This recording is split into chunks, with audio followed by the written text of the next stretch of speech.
Alhamdulillah Alhamdulillahilladzi hadana subulal salam wa afhamana bi syari'atin nabiyil karim. Ashhadu an la ilaha illallah wahdahu la syarika lah dzul jalali wal ikram wa ashhadu anna sayyidana wa nabiyyana Muhammadan abduhu wa rasuluh. Allahumma salli wa sallim wa barik ala sayyidina Muhammad wa ala alihi wa sahbihi wa tabi'ina bi ihsan ila yaumiddin. Amma ba'd. Fa ya ayyuhal ikhwan, usikum wa nafsi bi taqwallahi wa ta'atihi la'allakum tuflihun. Qala Allah ta'ala fil Qur'anil Karim, a'udzu billahi minasy syaithanir rajim. Bismillahirrahmanirrahim. Ya ayyuhalladzina amanu taqullaha wa qulu qawlan sadida yuslih lakum a'malakum wa yaghfir lakum dhunubakum wa may yuti'illaha wa rasulahu faqad faza fawzan 'azima. Wa qala ta'ala ya ayyuhalladzina amanu taqullaha haqqa tuqatih wa la tamutunna illa wa antum muslimun. Sadaqallahul azim. Ma'asyiral muslimin wa zumratal mu'minin rahimakumullah. Marilah kita bersama-sama berdoa kepada Allah Subhanahu wa taala agar kita senantiasa berada di bawah naungan rahmat-Nya. Marilah kita bersama-sama meningkatkan takwa kepadanya. Sebab takwa merupakan jembatan bagi kita untuk menggapai ridho dan kemuliaan di sisinya, baik di dunia maupun di akhirat. Sebagaimana Allah mengatakan di dalam Quran Al-Hujurat, inna akramakum indallahi atqakum, sesungguhnya orang yang paling mulia di sisiku ialah orang yang bertakwa. Shalawat ma'asalam kita khaturkan, kita sampaikan kepada haribah Nabi kita Sayyidina wa Maulana Muhammad sallallahu alaihi wasallam, insan mulia yang terlahir di bumi ini, wafat di usia 63 tahun.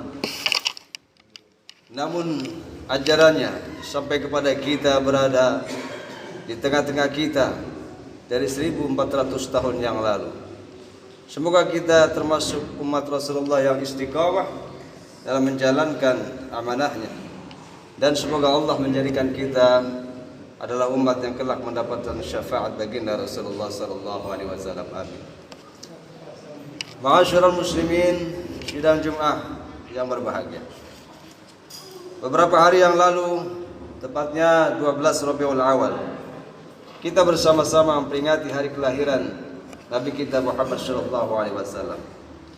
Adalah sudah menjadi tradisi mayoritas umat Islam merayakan hari kelahiran Nabi tersebut. Bagi muslimin Indonesia, tradisi Maulid sudah membumi di benak kolektif masyarakat. Peringatan Maulid merupakan salah satu bukti kecintaan kita terhadap baginda Rasulullah. Ungkapan cinta itu diluapkan dengan ekspresi yang beraneka ragam. Misalnya di Banten ini ada zikir Maulid, arak-arakan panjang, yang dimaksudkan tujuannya adalah disampaikan di samping memuliakan baginda, kemudian memberikan pengetahuan terhadap generasi muda bahwa hari ini adalah lahirnya pemimpin dunia, pemimpin terbaik dalam sejarah, baik di dunia bahkan insyaallah di akhirat, yang mesti kita teladani. Peringatan Maulid Nabi memiliki dampak positif dalam membentukkan karakter umat Islam. Pada acara itu kita bisa mendengar berbagai macam ceramah yang menjelaskan tentang sosok Nabi Muhammad sallallahu alaihi wasallam. Mungkin saja bayangan Nabi sallallahu alaihi wasallam sudah terlupakan dalam benak kita lantaran kesibukan dunia. Seorang pemimpin bisa jadi sudah lupa bagaimana cara memimpin masyarakat yang benar. Bisa jadi wakil rakyat mungkin saja lupa dengan janji-janjinya selama ini. Para pejabat yang sudah lupa bagaimana cara menyimpan uang rakyat, sehingga banyak uang rakyat yang tercecer di kantong-kantong pribadinya. Dan bisa jadi sebagai muslim kita sudah lupa bagaimana berakhlak mulia. Momentum Maulid Nabi ini sangat tepat dijadikan sarana untuk melawan penyakit amnesia yang tengah mewabah itu. Dan ironisnya justru hari Maulid liburnya digeser, dipindahkan. Ini tentu harus menjadi perhatian kita sebagai umat Islam, sebab generasi kita tidak boleh lengah, karena ini sejarah besar bagi umat Islam. Ma'asyarul muslimin sidang Jumat yang dirahmati Allah. Ada banyak contoh yang dapat kita tiru dari baginda Rasulullah. Jika Al-Quran diibaratkan mutiara yang memantulkan beraneka ragam warna cahaya, demikian pula dengan baginda Rasulullah SAW.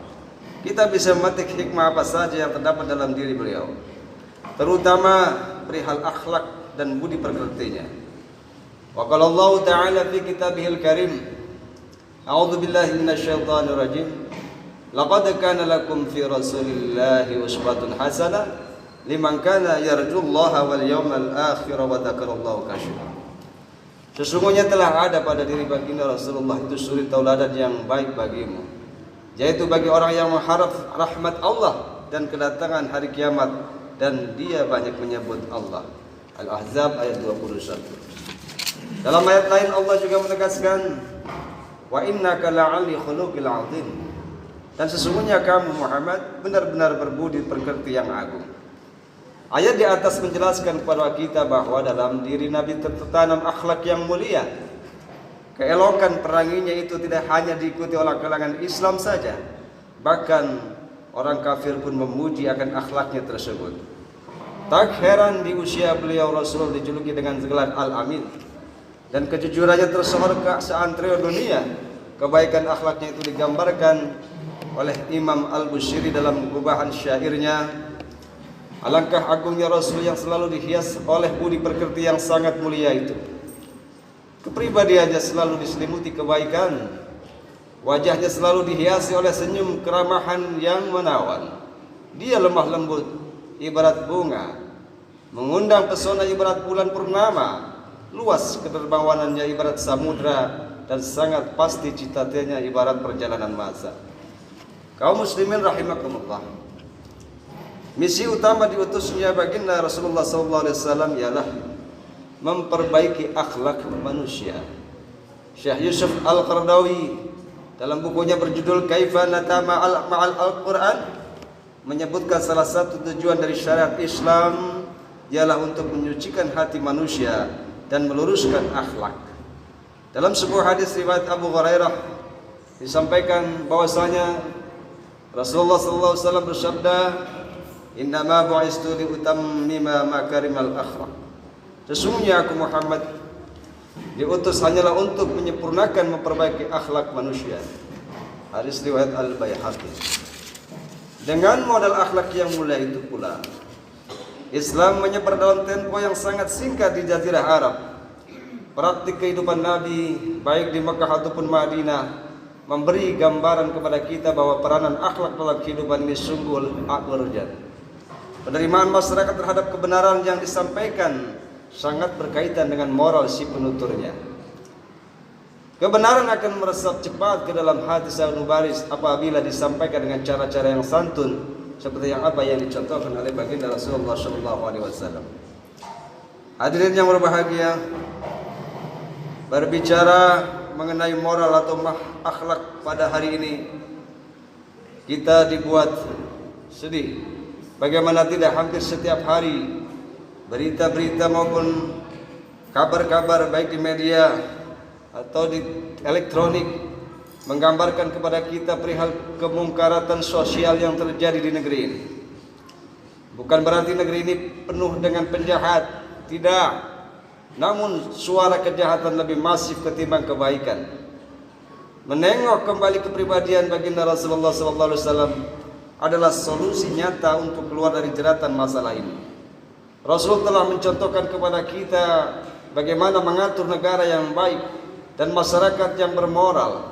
Dalam menjalankan kekuasaan, Rasulullah SAW selalu menekankan aspek kebaikan, kejujuran, kesalehan dan keadilan bagi semua kalangan tanpa memandang warna kulit ataupun perbedaan keyakinan serta ras. Selain itu, baginda Rasulullah SAW juga selalu mewanti-wanti agar umatnya tidak selalu menuruti hawa nafsunya, karena hawa nafsu sumber kemungkaratan dan kemerosotan akhlak. Orang yang akan mudah terjerumus untuk korupsi, menipu dan kemungkaratan sosial lainnya jika terlalu menuruti hawa nafsu rakusnya. Bahkan Rasulullah mengancam status keimanan umatnya yang tidak bisa mengendalikan hawa nafsunya. Disebut dalam hadis satu riwayat Amir bin Alas, qala Rasulullah sallallahu alaihi wasallam, la yu'minu ahadukum hatta yakunu huwa taba'an lima ji'ta bih. Tidak sempurna iman seseorang di antara kalian sehingga hawa nafsunya mengikuti apa yang aku bawa. Ma'asyiral muslimin sidang Jumat yang berbahagia. Mengutip pidato Presiden pada tahun 1963 di Jakarta, yaitu Presiden pertama Bung Karno, mengingatkan bagaimana hakikat merayakan Maulid. Dalam pidatonya beliau mengatakan, diberi oleh Allah melalui malaikat Jibril kepada Rasul. Rasul meneruskan lagi kepada umat, yaitu kita saat ini. Itu yang kita rayakan saat ini. Oleh karena itu kita berkata, jika benar-benar engkau mencintai Nabi Muhammad, jika benar-benar engkau merayakan Maulid Nabi Muhammad bin Abdullah, jika benar-benar engkau merayakan Rasulullah yang punya hari Maulid, kerjakanlah apa yang beliau perintahkan. Demikianlah khutbah Jumat kali ini. Semoga dengan peringatan Maulid Nabi dapat membawa perubahan dalam tingkah laku kita. Peringatan Maulid bukan hanya sekedar formalitas atau seremonial belaka. Lebih dari itu, peringatan Maulid sebagai sarana bagi kita untuk menambah wawasan tentang kehidupan Nabi sallallahu alaihi wasallam, kemudian mengamalkan dan mengkontekstualkan dalam kehidupan sehari-hari. Barakallahu li wa lakum fil Qur'anil azim wa nafa'ani wa iyyakum bil ayati wa dzikril hakim. Innahu ta'ala jawadu karim, malikul barrur rahim.